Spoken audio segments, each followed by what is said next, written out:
सैफ अली खान पर हमला करने वाले बांग्लादेशी नागरिक के खुलासे के बाद देश भर में अवैध रूप से रह रहे बांग्लादेशियों के खिलाफ भी एक्शन किया जा रहा है।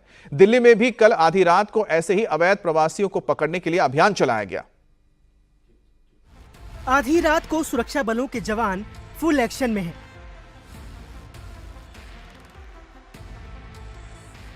एक एक घर, एक एक दुकान में ऑपरेशन चल रहा है। सवाल जवाब हो रहे हैं। पता लगाया जा रहा है जो इन मोहल्लों में रहते हैं वो देश के ही नागरिक हैं या अवैध तरीके से पड़ोसी मुल्कों से आए हैं। क्या नाम आपका? रुखसाना। आदमी का नाम? रुकी नंबर? रुकी नंबर W167 क्या नाम है? गुरुवार देर रात पुलिस की टीम ने पश्चिमी दिल्ली में अवैध बांग्लादेशी प्रवासियों को पकड़ने के लिए तलाशी अभियान चलाया। इस दौरान पुलिस ने घर घर जाकर लोगों से पूछताछ की, उनके दस्तावेज चेक किए। काम क्या करते हो? चिकन का। कहाँ पे? 830 पे। किसकी दुकान में? अपनी है या किसी और की? किराए की है। किराए की है, वो अपना काम करते हैं।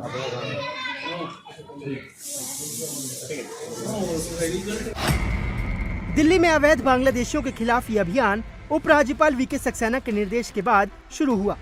मुंबई में बॉलीवुड अभिनेता सैफ अली खान पर हुए हमले के बाद वीके सक्सेना ने पुलिस आयुक्त को राजधानी में रह रहे बांग्लादेशी और रोहिंग्या घुसपैठियों की पहचान के लिए अभियान चलाने का निर्देश दिया था।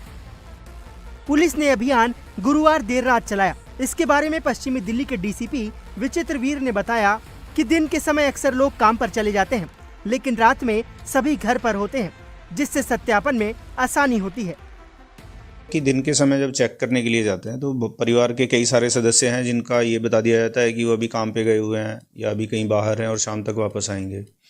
तो रात के समय पे विशेष तौर पे अभियान चलाने का मकसद ये है कि परिवार के जितने भी सदस्य हैं वो सभी वहीं पर मिलें और उनका वेरिफिकेशन प्रॉपरली करवाया जा सके। मुंबई में सैफ अली खान पर उन्हीं के घर में हमला करने के आरोप में मुंबई पुलिस ने बांग्लादेशी नागरिक को गिरफ्तार किया है। इसके बाद से ही पूरे देश में अवैध रूप से रह रहे बांग्लादेशियों और रोहिंग्यों के खिलाफ अभियान चलाया जा रहा है।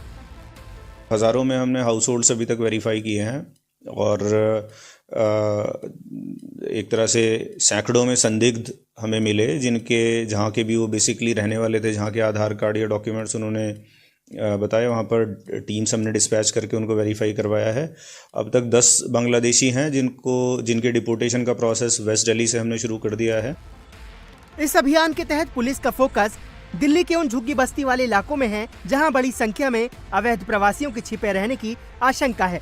और गणतंत्र दिवस से पहले राजधानी दिल्ली में अवैध रूप से रह रहे बांग्लादेशियों के खिलाफ सर्च ऑपरेशन चलाया जा रहा है। देर रात दिल्ली के मायापुरी में अवैध बांग्लादेशी और रोहिंग्या प्रवासियों को लेकर वेरिफिकेशन की ड्राइव शुरू की गई है, जहां पर पुलिस ने घर घर जाकर लोगों से सवाल जवाब किए हैं, उनके दस्तावेजों की जांच की है।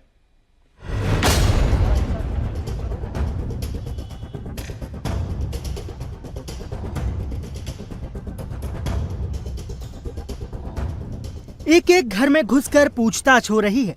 नाम पूछे जा रहे हैं, गांव पूछे जा रहे हैं, डॉक्यूमेंट्स देखे जा रहे हैं और उनका वेरिफिकेशन भी किया जा रहा है।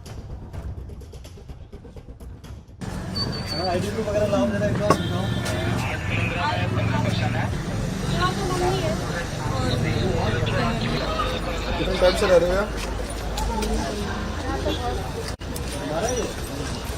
क्या नाम है तुम्हारा? मिलन। पिताजी का नाम क्या है? रमजा अहरवाल। कब से रह रहे हो यहाँ पे? हम तो बहुत छोटे में आए थे, बचपन में। अच्छा, किराए तो आपका? नहीं। और कौन रहता है साथ में? भाई हैं हमारे। भाई कहाँ पे? हाँ, बुलाओ जरा। तस्वीरें राजधानी दिल्ली के मायापुरी की हैं, जहां गणतंत्र दिवस से पहले पुलिस अवैध बांग्लादेशी प्रवासियों के खिलाफ एक बड़ा ऑपरेशन चला रही है, जिसका मकसद अवैध रूप से रह रहे बांग्लादेशी और रोहिंग्या प्रवासियों की पहचान करना है। पुलिस पता लगाने में जुटी है कि इन इलाकों में जो रह रहे हैं वो देश के ही नागरिक हैं या अवैध तरीके से यहाँ आकर रह रहे हैं। गणतंत्र दिवस से पहले और दिल्ली विधानसभा चुनावों से पहले दिल्ली पुलिस की लगातार स्पेशल ड्राइव चल रही है, जिसमें रोहिंग्याओं और जो अवैध रूप से दिल्ली में बांग्लादेशी रह रहे हैं उनको पर कार्रवाई करने के लिए दिल्ली पुलिस लगातार जो भी क्लस्टर एरिया है, झुग्गी झोपड़ी एरिया है, वहां पर जाकर एक एक शख्स की वेरिफिकेशन कर रही है। दिल्ली के मायापुरी इलाके के क्लस्टर एरिया में पुलिस ने देर रात बीएसएफ जवानों के साथ मिलकर वेरिफिकेशन ड्राइव चलाया, जहां लोगों से सवाल जवाब कर उनके आधार कार्ड से लेकर वोटर आईडी कार्ड तक देखे गए और उन्हें चेक किया गया। कहाँ के रहने वाले हैं? यूपी गाजीपुर के। तो यहाँ कब से रह रहे हैं? हमें हो गया 25-30 साल। 25-30 साल। तो क्या कुछ पूछा है पुलिस ने आप लोगों से? नहीं, यही पूछे हैं बस। अच्छा, डॉक्यूमेंट वगैरह मांगे, तमाम दस्तावेज हैं? हाँ जी। क्या करते हैं? बिल्डिंग का काम करते हैं, लेथ मशीन। बिल्डिंग का काम करते हैं। तो बिल्कुल आप तस्वीरें देख रहे हैं। क्या नाम है माता जी आपका? मेरा गंगा शर्मा। कहाँ की रहने वाली हैं? झांसी। तो यहाँ कब से रह रहे हैं? 50 साल से ऊपर हो गए। अच्छा, तो तमाम दस्तावेज वगैरह आपके पास हैं? सब पहचान आइडेंटिटी कार्ड सब है ये। जी। डॉक्यूमेंट देखने के लिए? हाँ जी, सामान दिखा दिए हैं? हाँ। बिल्कुल। जामिया नगर में भी दिल्ली पुलिस ने पैरा फोर्सेस के साथ मिलकर अवैध प्रवासियों को पकड़ने का अभियान चलाया। घर घर जाकर लोगों से पूछताछ की और उनके दस्तावेजों की जांच की। पुलिस का कहना है कि यह अभियान फिलहाल चालू रहेगा जब तक ये निश्चित न हो जाए कि इन बस्तियों में कोई अवैध रूप से नहीं रह रहा। दरअसल बॉलीवुड एक्टर सैफ अली खान पर बांग्लादेशी नागरिक द्वारा किए गए हमले के बाद LGV सक्सेना ने राजधानी में अवैध प्रवासियों के खिलाफ कार्रवाई करने का आदेश दिया था, जिसे लेकर पुलिस जगह जगह सर्च ऑपरेशन चला रही है। कल गणतंत्र दिवस है और कुछ दिनों में दिल्ली में विधानसभा के चुनाव होने हैं। ऐसे में पुलिस पूरी तरह से अलर्ट है ताकि सुरक्षा में किसी भी तरह की चूक न हो। सवाल सुन लीजिए, उसका जवाब दे दीजिएगा, फिर सुधांशु जी से आपकी बात का जवाब लूंगी। बीच में उनका फोन कट गया था। फिर आ रही हूं तहसीन जी आपके पास। सर, सवाल मेरा ये है, रोहिंग्या बांग्लादेशी बड़ा मुद्दा है कि नहीं है? और अगर है तो आपके नेता कब चिट्ठी लिख रहे हैं पीएम को कि उनके खिलाफ कार्रवाई करिए, चिन्हित करिए, हम साथ खड़े हैं? एक बार नहीं, हम 100 बार कह चुके हैं कि देखिए, दिल्ली के मुख्यमंत्री हैं अरविंद केजरीवाल जी थे, उन्होंने एक बार नहीं 100 बार प्रेस कॉन्फ्रेंस करके कहा, एकदम सबूत के साथ कहा, प्रमाण के साथ कहा, अरे भैया घुसपैठिया आपकी नजर में मुद्दा है तो उसको रोको ना। Who stopping you?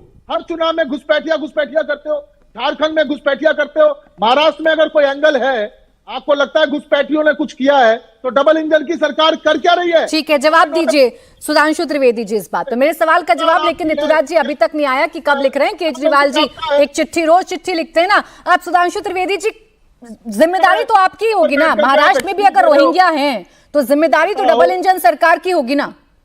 राज्यों में आपकी सरकार है, अब रुकिए, दिखाओ ना। झा साहब रुकिए, बोलिए। आपके पास है, स्टॉपिंग इट। बिल्कुल, मैं ऋतुराज जी से कहना चाहूंगा कि बात को तथ्यात्मक दृष्टि से समझ लीजिए तो सारी समस्या समझ में आ जाएगी। घुसपैठ की भारी संख्या में वारदात हमारे आने से पहले हो चुकी थी। 2006 का मैंने गृह मंत्री का बयान कोट किया। अब जानते हैं क्या होता है, जब वो लोग राज्यों में आके सेटल हो जाते हैं तो पहचान पत्र देने में मुख्य भूमिका स्टेट गवर्नमेंट की मशीनरी की होती है। ये बताइए, जो आधार कार्ड बनवाता है वो कौन बनवाता है? राज्य सरकार के अधिकारी बनवाते हैं ना। राशन कार्ड कौन बनवाता है? राज्य सरकार के अधिकारी बनवाते हैं ना। यदि वह अपने कार्यों में उन्होंने स्लैकनेस की या मिली भगत रही अथवा राज्य की तत्कालीन सरकारों ने जानबूझकर उनको वोट बैंक की तरह इस्तेमाल किया, तो आप समझिए कि इसीलिए तो एनआरसी का विषय आया था, ताकि दूध का दूध पानी का पानी हो सके, यह जांच की जा सके कि किसके बाद सही बने। अब इसमें भी तो यही बात उभर के सामने आई कि वो फर्जी डॉक्यूमेंट बनाना चाहता था। एक नहीं, अनेक फर्जी डॉक्यूमेंट बनाया जा चुका। और ऋतुराज जी, आपकी पार्टी तो ओपनली कह चुकी थी कि सीए में सिर्फ आपने गैर मुस्लिमों को क्यों रखा। हमने कहा था हिंदू, सिख, जैन, बौद्ध सबको दिया जाएगा, आपने कहा नहीं मुस्लिमों को भी दिया जाए। अब यह सामने आया है आपका। इससे पहले भी मैं ध्यान दिलाना चाहता हूं, बांग्लादेशी घुसपैठियों द्वारा आतंकवाद की घटनाओं में संलिप्तता की घटनाएं हुई हैं। 2013 के जयपुर ब्लास्ट में उनका नाम आया है, सूरत की ब्लास्ट में आया है, 2012 की आजाद मैदान की घटना में आया है। मैं विनम्रता से पूछना चाहता हूं, आप इन्हीं लोगों की तो वकालत करते थे आप लोग? नहीं नहीं नहीं, आपने शाहीन बाग किस लिए हो रहा था? इसीलिए हो रहा था ना कि इन लोगों को भी दिया जाए। और अब मैं विनम्रता से पूछता हूं, आपने बांग्लादेश से आए हुए कितने सिख, जैन, बौद्ध, पारसी, ईसाई या हिंदू को किसी आतंकवाद की घटना में संलिप्त पाया है? अब बताइए। जिन लोगों में आतंकवाद में संलिप्तता है उन्हीं को आप लोग देने के लिए खड़े रहते हैं और संविधान को ध्वस्त करने के लिए सीमा तक जाते हैं कि केंद्र सरकार के द्वारा पारित एक्ट के खिलाफ राज्य विधानसभाएं प्रस्ताव पारित करती है जो सरासर गैर कानूनी है, सरासर असंवैधानिक है और दिल्ली तो पूर्ण राज्य भी नहीं है फिर भी वो पारित कर देती है। इस वजह से इनके हौसले बढ़ते हैं। दीजिए जवाब ऋतुराज झा जी। भारत की संसद में एक मौका ऐसा भी आया। प्राची जी